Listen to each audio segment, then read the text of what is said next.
Bonjour à tous. Ma communication va s'attacher essentiellement à l'image, donc raconter, résumer et en 30 minutes, 3 siècles d'images. C'est bien 30 minutes, c'est bien ça? C'est bien ça, 30 minutes. 3 siècles d'images, même si on le séquence à 1 siècle par 10 minutes, c'est impossible. Donc ce que je vais essayer de marquer, c'est les grandes ruptures et en quoi l'image, au-delà d'être une simple illustration de l'image de ce qu'on appelle dans l'imaginaire le noir, est beaucoup plus un reflet aussi d'une idéologie et de rupture et de moments idéologiques forts. L'image n'est pas simplement la manière d'illustrer, la manière dont on voit quelqu'un. Elle est aussi, pendant ces 3 siècles, la manière de construire, la manière de voir quelqu'un. Je m'explique. Dans une image, il y a 2 choses. Il y a celui qui l'a construit, mais il y a aussi le regard qui est porté sur une image. Et l'intérêt de repartir sur les images aujourd'hui, quand on travaille justement sur la représentation de l'autre, surtout quand cet autre n'existe pas dans l'espace dans lequel sont diffusées ces images, ce qui est le cas pendant près de 2 siècles et demi, puisqu'il faudra attendre en fait le tournant du 19e et 20e siècle pour qu'en France, il y ait une présence, soit dans le cas d'immigration d'Africains, on y reviendra, soit une exhibition de l'autre qui permet une rencontre, également fabriquée, donc imagière, mais une rencontre qui permet d'avoir à contre-champ les images produites jusqu'alors. Donc on fait une image sur cet autre n'est pas présent, donc on ne peut pas comparer l'image portée de l'image réelle, de l'autre rencontré. Donc l'image a cette force, dirais-je, que pendant la plus grande partie du temps de l'esclavage, comme d'ailleurs des 10 siècles ou 12 siècles qui l'ont précédé où l'image du noir a déjà existé en Occident, comme du temps de la colonisation, c'est qu'elle est en fait ce cordon ombilical, ce regard porté premier sur cet autre qui est en fait invisible, sauf par ces images construites, des images de blancs, faites pour des blancs, par des blancs, même si elles sont sur des noirs. Justement, ça induit une première question. L'image du noir n'existe qu'à travers le regard, et qu'à travers le fait du regard du blanc. En tant que tel, si je devais vous faire une conférence ici sur le regard sur le noir en Asie, je ne ferais pas du tout la même communication. Si je devais travailler sur l'image du noir au Maghreb, je ne ferais pas du tout la même communication. Et si je devais travailler sur l'image du noir en Afrique ou aux Antilles, je ne ferais pas du tout la même communication. Donc ma communication, elle va être extrêmement ethnocentrée. C'est l'image du noir en France, faite par des blancs, pour des blancs.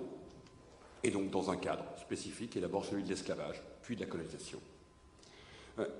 Une chose qui est importante à constater, c'est que l'esclavage ne va pas amener pour la première fois l'image du noir en Occident. Tout au long de la période médiévale, l'image du noir a existé. Même, on peut le dire, ce qui peut surprendre, a beaucoup existé. Je vous renvoie à de nombreux travaux qui ont été publiés ces dernières années sur ces questions-là, notamment ces très beaux 2 tomaisons sur l'image du noir dans l'art occidental, où on se rend compte et de l'importance pour les artistes, dans toute la période de l'Antiquité jusqu'au Moyen-Âge, de cette présence et de cette allégorie du noir, et d'une certaine manière de cette omniprésence dans l'imaginaire de l'Occident. C'est important à dire parce que quand va se structurer une image autour du corps esclave ou du corps indigène ou du corps colonisé, voire après du corps immigré, elle ne part pas de rien. Elle s'appuie déjà sur un certain nombre de codes iconiques qui ont déjà pénétré l'Occident. Certes, on ne peut pas parler d'un imaginaire de masse. Comme à l'époque, de toute façon, on ne parle pas non plus d'un imaginaire de masse pour tous les autres sujets. Il y a donc une présence de l'autre homme noir avant même les explorations, dans, par exemple, l'allégorie religieuse, dans, par exemple, énormément de bâtis, dans tout l'Occident, où vous voyez cette présence du noir. Il y a une double association. Il y a à la fois cette présence aux côtés des saints et des mages de l'homme noir, qui est plutôt positive. Et il y a à côté une représentation qui est plutôt de l'ordre négatif, du mal, du diablotin, de la sauvagerie et de l'anormalité d'une certaine manière, puisque le corps noir, dès le haut Moyen-Âge, par exemple, est associé à une forme de déformation du corps. Vous avez énormément de représentations d'êtres à 5 jambes, d'êtres à 8 bras, qui ont un corps noir pour renforcer cette déformation du corps, et ça passe par le corporel. Vous m'entendez beaucoup parler du corps, pourquoi? Car avant tout, dans l'imaginaire, quand on parle du noir, on parle d'un corps. Et l'association des deux est fondamentale. Réduire un individu à un corps, c'est d'une certaine manière déjà l'exclure, à travers l'iconographie, donc le discours, d'une forme de normalisation. On ne parle jamais du corps blanc, sauf pour la femme. C'est aussi une manière de l'exclure, d'une forme de normalisation. Réduire quelqu'un à son corps est déjà une manière de le postuler, de le placer, de le situer dans une sorte d'échelle que l'on va construire d'un imaginaire sur le monde. Et, par définition, l'iconographie qui va s'épanouir, entre guillemets, au temps de l'esclavage, puis s'affirmer avec la colonisation, est une iconographie qui s'appuie d'une certaine manière sur ce mode d'exclusion dans les imaginaires de l'autre, qui correspond aussi à son exclusion du monde de la normalité, le monde des Blancs. Alors, il y a un certain nombre de processus qui sont intéressants à regarder. Donc, je vous ai parlé tout à l'heure d'un livre de deux tomaisons essentielles, publié en 79, mais toujours d'actualité, parce que pratiquement pas égalé depuis, qui s'appelle donc L'image du noir dans l'art occidental. Un autre livre est intéressant, mais je sais que Sandrine Lemaire en a parlé hier, donc je vais peu m'étendre dessus, mais il fait un peu le prolongement de ça. Pour le cas français, c'est le catalogue Négripub, qui montre justement, à travers l'univers publicitaire et de l'affiche essentiellement, et des représentations de presse, comment on a eu un prolongement et comment s'est structuré ce prolongement tout au long du 19e et du 20e siècle. Donc au-delà de tous les ouvrages qui ont pu être publiés sur la question de la représentation coloniale, ces deux livres sont assez intéressants, car ils permettent de, à travers l'image, et tous les deux en plus sont d'une richesse iconographique assez rare, de suivre une sorte de tramaison sur ces questions. Alors, quand on parle de ces questions, on le comprend bien, la notion de noir ne renvoie pas exclusivement à une notion de couleur dans l'allégorie. La couleur noire est certes un des éléments graphiques de cette représentation, mais il n'est qu'un des éléments. Dans la construction, justement, de ce corps noir, il y a plusieurs niveaux d'interprétation. Le corps noir renvoie aussi bien à des postures qu'à des faciès, qu'à des déformations, qu'à des manières de présenter l'autre, par exemple la nudité. Donc un corps noir est souvent nu, car ça renvoie à une forme de proximité avec l'animalité beaucoup plus qu'avec la culture. Il est souvent postulé en groupe, il est souvent présenté en masse, il est souvent présenté dans des postures spécifiques, donc ça ne renvoie pas simplement à un corps qui serait passé du blanc au noir. Le corps noir renvoie à un certain nombre de stigmates que l'imaginaire va également mettre en scène. Et d'une certaine manière, le grand passage que l'on va constater autour, on va dire jusqu'au XVIe, XVIIe, le corps du sauvage, qui renvoie au corps noir, ou le corps de l'exotique, qui renvoie au corps noir, qui est mis au travail via l'esclavage, donc qui est mis en scène dans son univers essentiel et dominant, qui est celui de l'esclavage, à côté d'un autre univers qui est celui de la sauvagerie de l'Afrique quand il n'est pas encore capturé, pour être, via la traite, intégré dans l'univers iconique de l'esclavage. Tout ce processus-là, c'est quand même une production imaginaire dont on ne peut pas qualifier qu'elle est en termes de portée massive. Nous ne sommes pas encore dans le rapport où l'image fait partie de la culture de masse. Tout simplement qu'au XVIIe ou au XVIIIe, vous n'avez pas tous les mécanismes que l'on va connaître au XIXe et au XXe siècle. La grande différence qui va se passer à la fin, genre quasi en concomitance, c'est assez intéressant à analyser, au moment des abolitions, 1848, il va se passer trois mécanismes qui vont tout à fait révolutionner la représentation de l'autre et justement son inscription dans un nouvel espace iconique.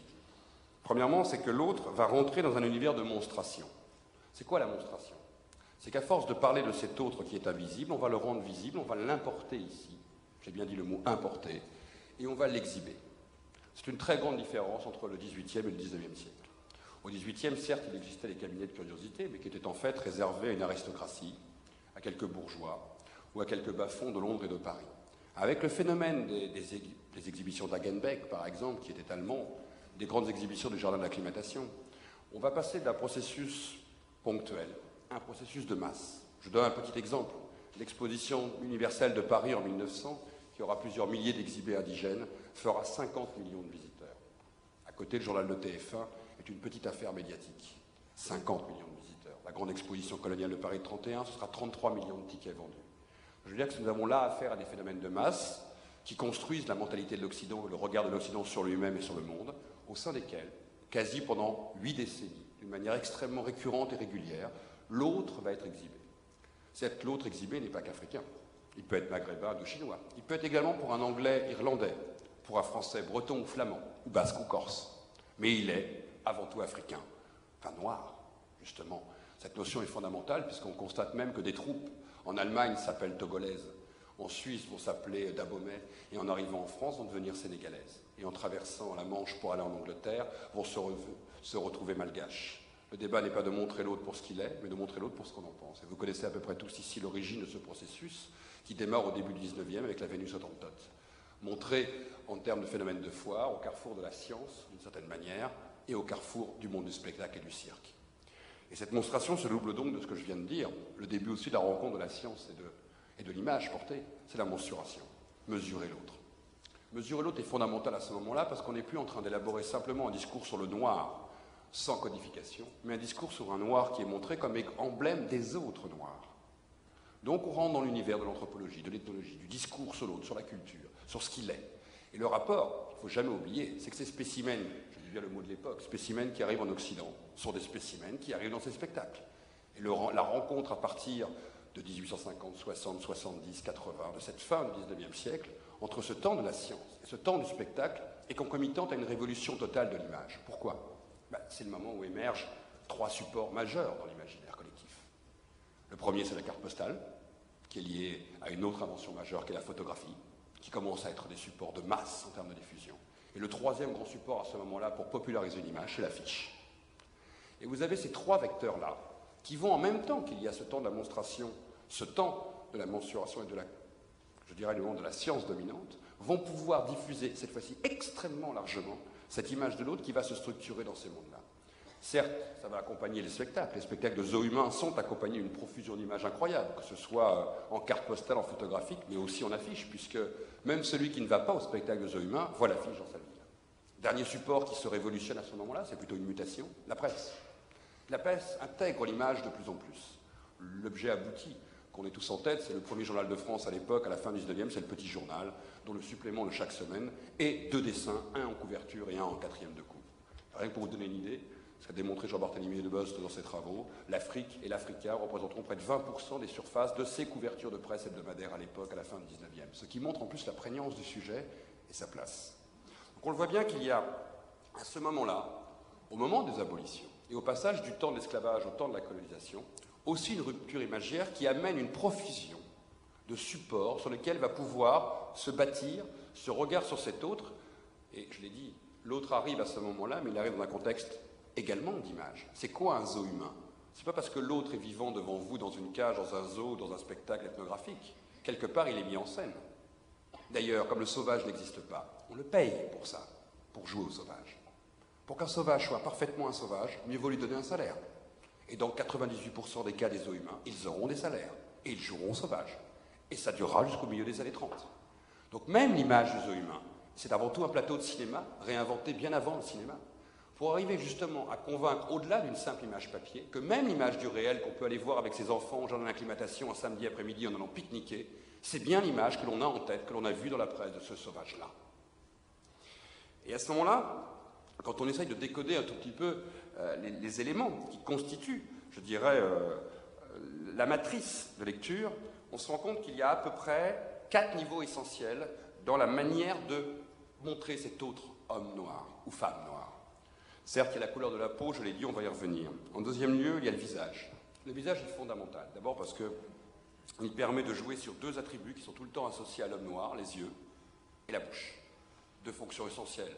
Les yeux en boule de l'auto, très souvent présentés dans la publicité savante à l'époque, dans je dirais la caricature et autres, renvoient un peu à cette anormalité du corps, et en même temps, tous ces spectacles de Minstrel Show et des spectacles de cirque que l'on voyait, on demandait systématiquement aux Noirs de jouer avec leurs yeux qui tournaient, parce que des grands yeux blancs sur un fond noir, ça fait rire le public. C'était d'ailleurs la grande spécialité du clown Chocolat. Il s'appelait Chocolat au début du siècle, premier clown noir en France, rendu célèbre, et c'était sa grande spécialité qui faisait rire tous les petits enfants de France au début de son spectacle en 1900. Et la bouche. La bouche est fondamentale. Elle permet de rappeler 2 choses. D'abord que c'est un grand enfant, puisqu'il sourit tout le temps. Donc on ramène encore une fois de plus un stigmate social, un stigmate de posture de son identité. Et deuxièmement, une bouche et des dents. Et des dents doivent être élimées. Si elles sont élimées, c'est que ça nous rappelle quelque chose. Ça ira jusqu'à une publicité très récente que vous avez dû voir dans les années 90 de Free Times, pour un poulet chez Free Times. Et c'était un noir qui ressemblait vraiment à un sorcier, des plumes de poulet volées. Et là, le slogan était « Je vais manger du blanc », bien sûr de poulet. Cet imaginaire-là s'inscrit parce que le stigmate de la bouche renvoie à ces mécanismes extrêmement précis de lien fait. Enfin, 3e niveau, pour l'homme la musculature, pour la femme l'érotisation. Ces 2 univers dans lesquels le corps noir s'inscrit en parallèle des imaginaires de couleurs, de visages et de posture des corps ou de mise en scène des corps. Et dernière, et vous l'imaginez bien, c'est ce qui renvoie le plus souvent cette fois-ci aux stéréotypes, on va dire de posture, à l'intérieur des images, tout ce qui peut renvoyer à des éléments liés à la morale. Par exemple, un homme avec plusieurs femmes et plusieurs enfants dans un jardin d'acclimatation sur une affiche. À l'image du peuple enfant. Ces enfants qui vont, ces petits noirs, adultes bien sûr, mais qu'on présente comme des petits noirs qui n'ont qu'à cueillir le fruit dans leur pays. Donc ce qui comprend pourquoi le travail forcé doit être légitimé. C'est quelque part des peuples sans culture, sans savoir, sans connaissance, et à la différence de l'islam ou de l'Asie, sans religion. C'est aussi la comparaison avec l'animal. Dans la carte postale, par exemple, dans la statuaire, dans énormément d'éléments, vous avez, à la fin du 19e siècle, vous voyez les petits noirs, là des enfants, sortir d'œufs. pour les ramener dans un univers qui ne serait même plus celui de la normalité d'un hominidé. Vous voyez une proximité également dans l'imaginaire avec les animaux. Elle ne veut pas simplement rappeler les pays d'origine dans lesquels ils sont, mais cette proximité naturelle au monde animalier, qui ramène tout à fait au discours de la science, avec le chaînon manquant. Enfin, vous avez par définition, également des mises en scène qui ramènent à la violence, à la sauvagerie, à l'anthropophagie, à la paresse, à la fourberie et au fanatisme quand on leur attribue une religion ou un fanatisme guerrier. Je rappelle que le plus grand succès de librairie entre 1904 et 1908 en France s'appellera L'Invasion Noire. L'Invasion Noire du capitaine d'Henry va connaître 96 éditions. Ce livre a été un succès incroyable, il terminera en pièce de théâtre et en feuilleton dans la presse française. Qu'est-ce que l'Invasion Noire ? Des hordes de Noirs venus d'Afrique, menés par l'islam pour venir envahir la France. La couverture du livre, c'est un cavalier noir sur un cheval avec un grand drapeau vert de l'islam. Je vous passe les détails de la fin du livre quand ils arrivent enfin dans Paris. C'est un imaginaire important à comprendre à travers ces stigmates-là, parce que déjà, un certain Desclosières disait, 2 siècles plus tôt, que l'indication de la peau et du faciès et du stigmate était un avertissement incontestable de la différence de son fort intérieur. Montrer l'autre différemment, c'est expliquer en fait aux masses qui il est. Donc pourquoi hier il était esclave et pourquoi aujourd'hui il doit encore être colonisé. Je l'ai dit, donc je vais essayer d'aller assez vite puisqu'on n'a que 30 minutes, mais vous lirez le texte dans son intégralité dans la revue Infraculture, excellente revue d'ailleurs dans ces questions-là. Ce qui est intéressant à voir dans tous ces éléments qui se mettent en œuvre, c'est que ceci n'est pas forcément, c'est ça qui est important à comprendre, et automatiquement toujours inscrit dans un univers dévalorisant. Je m'explique. Le corps noir est aussi extrêmement utile pour un peintre ou un affichiste parce qu'il permet une création graphique. Regardez Good, ces dernières années ce qu'il a pu faire, ou son défilé de 89 pour commémorer le bicentenaire. Le corps noir permet aussi une force créative, une puissance créative dans l'image, tout simplement de faire une bonne une dans la presse qui compte. C'est-à-dire que dans l'entrechassement, dans les mélanges de cet imaginaire de la fin du 19e et du début du 20e, vous avez tout autant, de la part des artistes, ou des photographes, une fascination pour ces corps qui émergent en l'image. Je rappelle que, par exemple, les Demoiselles d'Avignon de Picasso sont inspirées d'une carte postale très connue de Fortier qu'il a achetée au jardin de l'acclimatation d'en voir des sauvages. D'accord ? Donc cette fascination, elle existe aussi dans ce temps-là. Et c'est ça qui rend la compréhension de cet imaginaire, et même quelquefois de paradoxe dans cet imaginaire, comme véritablement fondamental au tournant du 19e et du 20e siècle. Car d'une certaine manière, une image coloniale, à la grande différence d'une image fasciste, par exemple, aujourd'hui, des années 30 sur l'Allemagne, une image stalinienne des années 20 ou 40 de propagande, n'est pas une image qui fonctionne que sur la violence, n'est pas une image qui fonctionne que sur l'exclusion, n'est pas une image qui fonctionne que sur l'écrasement de l'autre, même si elle est présente dans l'image. Elle fonctionne aussi sur l'esthétisme, sur la beauté, sur le rêve. Je vais le résumer en une phrase, sur les cocotiers qui peuvent être derrière, sur le rêve d'ailleurs et de voyage, sur une femme dénudée, ce qui est à peu près le cas de 80% des affiches qui mettent la femme noire en scène à la fin du 19e pour des spectacles à caractère coloniaux. Regardez la grande affiche de l'exposition coloniale de 1894 à Lyon, elle est dessinée par Tamagno. Qu'est-ce que vous avez ? Vous avez le village ethnographique, 160 indigènes exhibés, et qu'est-ce que vous avez comme image dominante sur toute la hauteur de l'affiche ? Une femme noire, les seins ouverts. 1894. On ne pourrait même pas imaginer qu'une femme blanche dans un spectacle grand public avec enfants puisse être exhibée nue. C'est le cas. Et à côté, vous avez une autre affiche pour le village vietnamien. Alors là, pas du tout. On n'exhibe pas une femme indo-chinoise des seins nus. Mais il faut exhiber la sauvagerie. La meilleure façon d'exhiber la sauvagerie, c'est de montrer un homme ou une femme nue. Ceci renvoie aussi à une hiérarchisation, à une compréhension entre eux. Parce qu'on pourrait pu faire la même conférence aujourd'hui sur l'image du Maghreb ou l'image de l'Indochine. Simplement, les éléments récurrents, iconographiques, auraient été tout à fait différents. On n'illustre pas la manière de dominer l'autre en Indochine ou la manière de dominer l'autre au Maghreb ou au Moyen-Orient de la même manière qu'avec l'Africain noir, certes. Mais on retrouve à l'époque des mécanismes qui se croisent. Il y a donc également à l'intérieur de l'imaginaire sur l'homme noir ou la femme noire des éléments de compréhension par rapport aux autres populations de l'Empire. C'est-à-dire qu'il faut aussi placer chaque population dans un schème mental par rapport au blanc qui lui attribue une place spécifique dans l'imaginaire colonial.